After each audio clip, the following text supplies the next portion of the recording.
Hi, 6th graders. I had to end the paragraph short for chapter 6, so I'm going to reread that. Well, not reread, but I'm going to read it. And then I'm going to move into chapter 7, okay? Alright. And then you would wonder why. I tell you, Professor Sherman, you is a bad name. I laughed at this and agreed with Mr. F. to leave my name alone.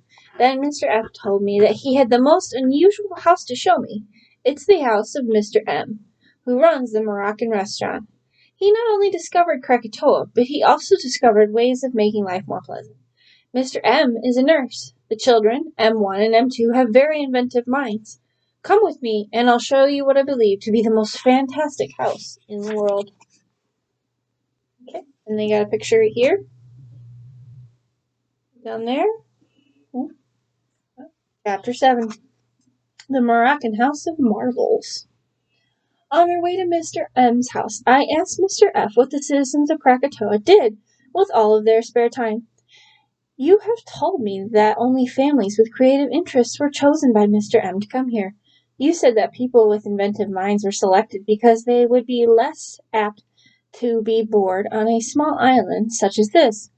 Well, I asked, how is it working out? You have 19 days out of each of your months in which, according to your constitution, you have no work to do. You are bored, or you have interests here to keep you busy. We are kept busy here in much the same manner as people are kept busy in any other country, except, of course, that the diamond mines which we own place our lives on a slightly higher standard. We keep busy in other countries as usually interpreted as earning a living. Earning a living means, in its simplest form, providing food and shelter. Our restaurant government takes care of our food needs. We have devoted our combined creative abilities to making our shelters as magnificent as possible. We built the houses which you see now, one at a time. We chose a house for each represented a country which we thought was most typically beautiful of that country, and then went ahead and built it. For instance, my house is very much like the famous P.D. Trayon. I bought the detailed plans from the Pete Trayon in a little shop in Versailles. I might be pronouncing that wrong. We also had stones all cut to order in France, and I loaded them in our ship and brought them back to Krakatoa. These stones were all numbered and lettered, corresponding to the plans. Building my house was as enjoyable to us as a huge set of toy blocks to a young child. On subsequent trips, we bought suitable furniture. We all worked together until each house was completed. The builders supervised the actual construction. The painters either selected paintings and made copies of originals, or made paintings of their own for the houses. We handled, furnished, and decorated each house as a hobby, the fabulous hobby of the richest families in the world, which is what we happen to be. It has kept us working pretty hard. Is the food here always good, I asked, or do some families, either out of laziness or lack of interest, prepare poor meals on their days? No one seems to have slipped up yet. As soon as you start to run a restaurant, you become tremendously interested in food. I suppose that it is simply pride which makes one try to make better meals than the other families. You see, on your day, every family comes to your house to eat. I always find on F Day that I am somehow trying to prove that my day is best. Then there is little to consider. We are all interested in food and all look forward to eating. If you were to prepare a poor F Day at my house, I would have reason to fear that the others would do the same on their days, and we would have a miserable month of food. I understand, I said, but then everything doesn't work out as neatly as I have made it seem, particularly now that our houses are all finished. To be sure, we work very hard in our day of the month, but recently we have spent considerable time doing absolutely nothing at all. What's wrong with that? I asked hastily. Nothing, shouted Mr. F. I'm happy to see that you are a good loafer. Certainly prudish people in the other countries seem to find that busy hands are kept out of mischief, or some other such silly idea. We have developed loafing on this island to such an expert extent that even our hands are completely relaxed. Our only work now, besides cooking, is trying to make life more pleasant for ourselves and for each other. The house you're about to see is one on which we have all been working lately. It was one of the first to be completed, and now we are going all over it with new improvements. If some of our inventions work in this house, we will install them in the other houses. From outside, continued Mr. F, you can plainly see that Mr. M's Moroccan house is of simple and solid construction. That is one of the main reasons why we chose to work on it first. It is easier to adapt new ideas onto a house of simple, rigid lines than it would be, for example, to a house with domes and marionettes and towers, and such as Mr. T's Turkish coffee house. We discovered right away that almost all of us had ideas of improvements that required some of the mechanical motive power, so we first of all made over to the cellar of Mr. M's house. The usual cellars of our houses are filled with barrels of wine. We dug a separate cellar next door, lined it with the usual diamond boulders to make it sound and immovable, built a roof over it, and moved Mr. M's fine Moroccan wines into this new private cache. Most of our ideas required hydraulic pumps to put them in motion, so we first installed a steam engine in Mr. M's cellar. But here we are. Come, I'll take you to the first cellar. We were greeted at the door by Mr. and Mrs. M and their children, M1 and M2. They hadn't had so many things to talk about at breakfast, and had reached their home long before we had. Mr. M sensed immediately that Mr. F was taking me on a tour of an inspection of the house. So rather than complicate matters, he said that his house was ours for the morning, and to feel free to wander through and inspect it as we liked. I'll go downstairs and get some steam up, he said, in case you feel like trying out any of the inventions. Got a picture here. It looks like they're trying out some of the inventions. We followed Mr. M down into the cellar. There was a boiler and a furnace, which looked to me much like the equipment to be found in the cellar of any American home. And Mr. M told us that stocking fire for the steam engine was no more difficult than keeping an ordinary furnace running. The room was well insulated because of the tropical island. It would be impossible to live in a house heated by the sun above and a furnace below. Of course, the boiler was piped to pistons with huge steam engine, and it was different from anything found in the ordinary American house. The rest of the cellar was an extraordinary maze of polished brass shafts running from the floor to the ceiling. The flywheel of steam engine furnished power to operate numerous hydraulic pumps, which eventually made these brass shafts go up and down. The steam engine was also attached to an electric generator. This whole cellar was sort of a mechanical jungle, more complicated than the engine room of a ship. I was anxious to get out of there fast. First of all, because I was dying to see what all the machinery operated upstairs, and then, there seemed little space in this huge room in which to move around without being burned, smeared with grease, crushed, or received electric shocks. Mr. F seemed to feel the same way about the room, and only Mr. M and M1 and M2 felt at home as they dashed through this brass forest checking dials and gauges. I noticed as we were about to leave the two white sheets of cloth were coming from a slit in the ceiling down the cellar. These wide cloth bands passed through a sort of large flat boiler, then on through what appeared to be the kind of drying machines used in paper factories, and then through rollers and up another slit in the ceiling. What in the world is that? I asked. Come, said Mr. F. First, I'll show you Mr. and Mrs. M's bedroom.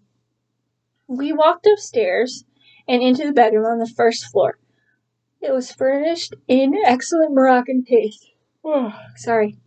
I say excellent with some reservations. I personally am not too fond of that style, but aside from these observations, I noticed nothing unusual about the room at first. Have there been improvements made to this room? I asked. Mr. M used to be a nurse, Mr. F replied, and to nurses bed-making seems to become extremely boring after a while. If you stop to think of it, nurses in large hospitals spend a good deal of their time making beds. It is natural that they would soon tire of it, particularly when they suddenly find themselves to be as rich as Mr. M. We all came to Mr. M's rescue with this amazing bed. It has continuous sheets. How does it work? I immediately inquired. So I got a picture right here. Alright. And that is his bed. He's pointing to this right here. He's talking about continuous sheets. Mr. F walked over to Mr. M's bureau, opened the top drawer, and took from there a crank. He inserted the crank into a hole in the footboard of the bed and asked me to watch closely. He started to twist the crank, and the sheets started to move across the bed, passing on rollers through the sideboard on through the floor. When I twist this crank, explained Mr. F, the sheets pass through the sideboard down through the floor of the cellar. They pass through the boiler, where they are washed, and then through a drying machine. They next pass through steam-heated rollers, where they are pressed, and then come up through the floor, through the other sideboard of the bed, on rollers, and back to the top of the bed. This continuous sheet is marked off in bed widths. Every morning, Miss M simply turns the crank until the bed width has passed from one side to the other side of the bed. This action starts the washing machines, diverts heat from the furnace to the drying machine, and while one length of sheets is being pressed, fresh widths of hot white sheets are revealed on her bed. Incredible, I exclaim. But what about blankets? Good Lord, man, Mr. F, we never use blankets here. We're just a few miles below the equator.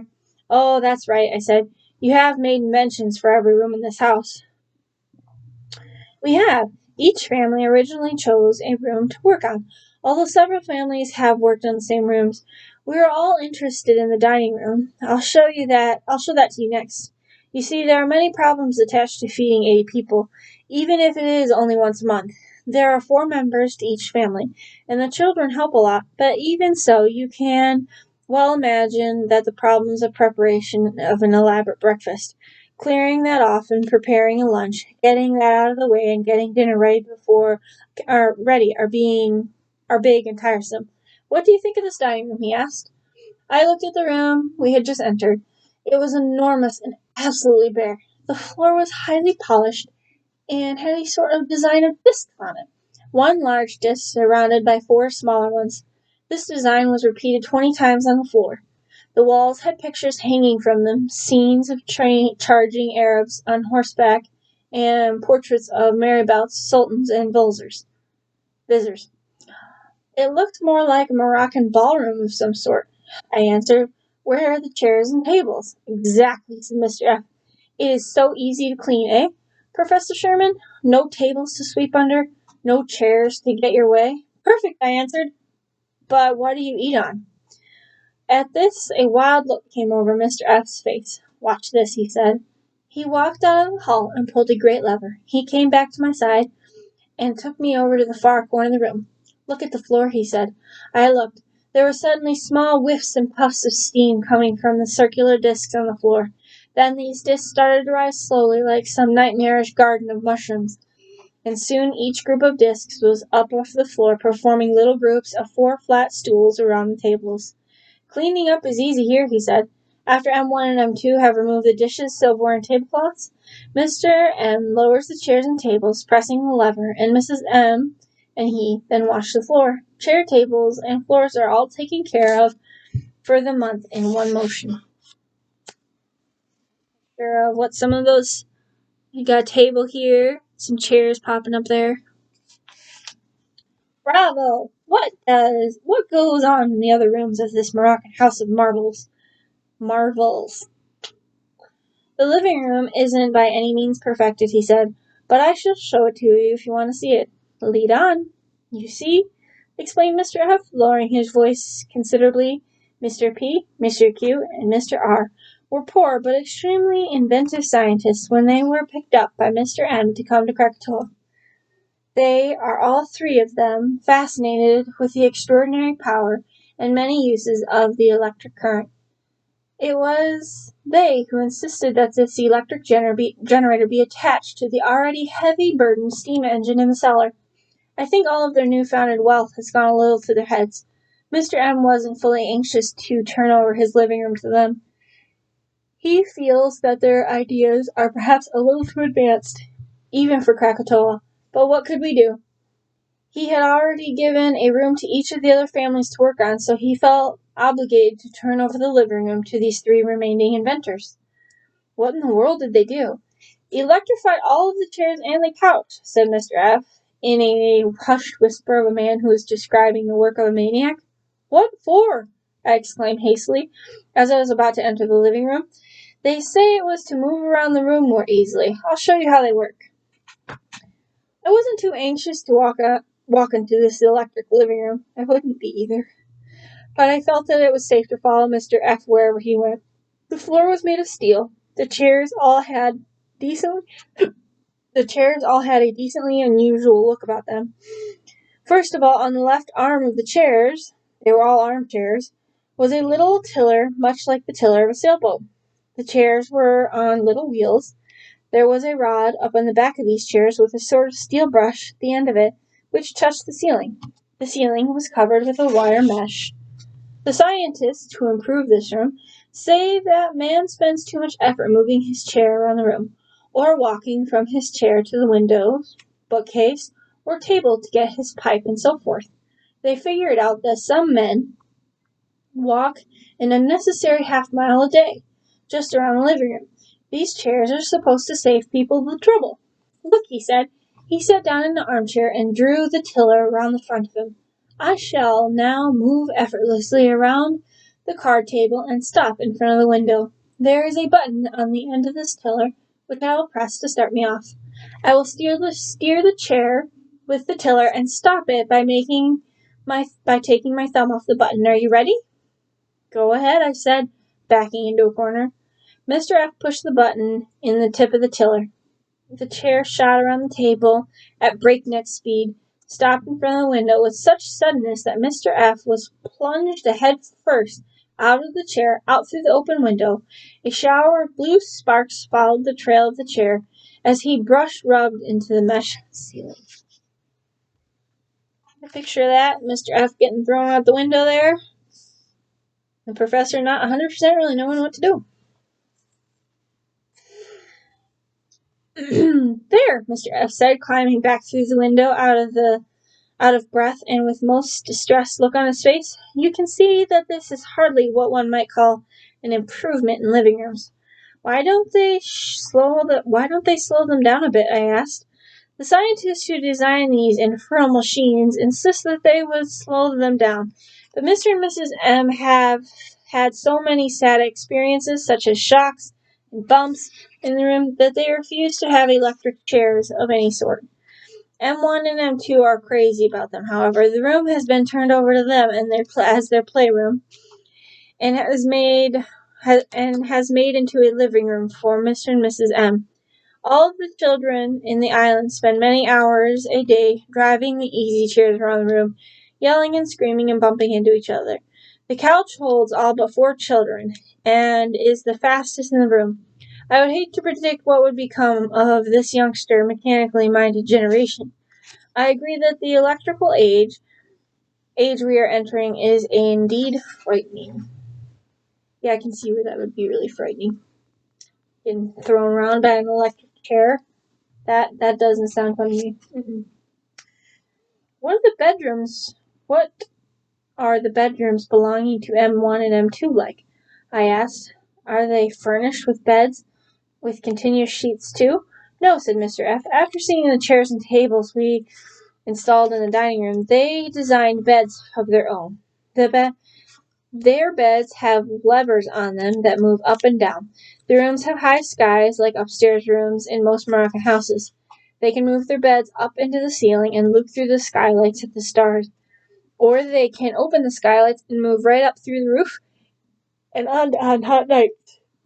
A little over the height of the roof is as far up as they go. On the other hand, they can lower their beds right through the floor of their bedroom into their bathrooms below. We were having a hard time deciding what sort of bed we were going to install in our own houses. The bed with the continuous sheets of Mr. and Mrs. M, or the elevator bed of M1 and M2. Both models have many fine features. You'll have to agree. So here is a picture of the beds that go above the roof. Okay, this is a picture going above, but they can also go down through the floor to get to their bathroom. And then here is a picture of the kids farting around on that couch that can go real fast. The other rooms in the house have improvements too, such as walls divided into decorated revolving panels which permit a complete change of decor at the press of a button. Kitchens will with dishwashing and dry machines. The whole house has very imaginable convenience. We believe. I have shown you all its most spectacular aspects. It leaves me speechless, I muttered. But then I started thinking it all over. I suddenly exclaimed in a very loud voice, I am a balloonist, and I must admit this kind of efficiency rather bores me. This kind of efficiency rather bores me. For instance, I far prefer your stunning and elaborately elegant hall of mirrors dining room to the mechanized mushroom grove we have just visited. It seems strange to me that mechanical progress always seems to leave the slower demands of elegance far behind. With all of the peace and spare time on this lovely island, why should any part of your lives be sped up? Many of us are in complete agreement with you, said Mr. F. The artists all are. The scientists express themselves through different medium. You're a balloonist. If you're interested, I will show you the two remaining innovations we have made the island. One of them, our balloon merry-go-round, combines two sports most dependent on nature, ballooning and sailing, and should please you immensely. On the success of the other invention and the lives of the families of Krakatoa deepened, I saw your balloon, the globe, and I know that you are a balloonist of great ingenuity.